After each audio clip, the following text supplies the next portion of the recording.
Wala ang binhi ng daigdig ngayon. Lumabas ka na dyan at iluwa ang binhi ng daigdig, Marco.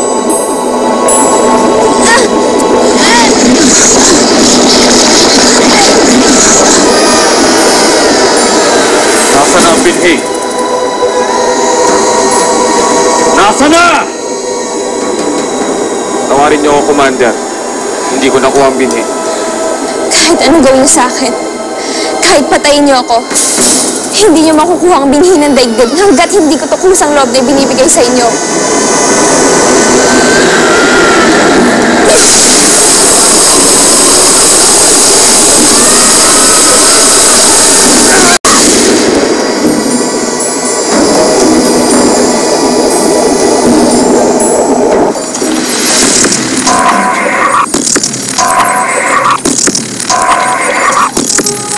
Ang chemical na mercury ang ginagamit na kapangyarihan ng sugo ni Draxor.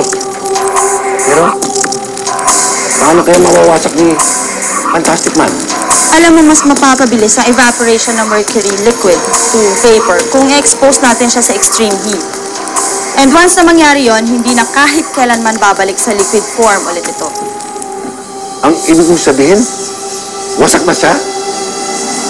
Correct. Sigurado kung matatalo ni Fredo ang tinutukoy niya. Andiyan ka pala, Danny. Siya nga pala. Nasaan na si Fredo? Tayo na pa sila umalis. Si Gwen at si Lloyd. Natagpuan na ni Lloyd ang kuta ni Draxor. Kaya yun, niligtas na nila ang binhi.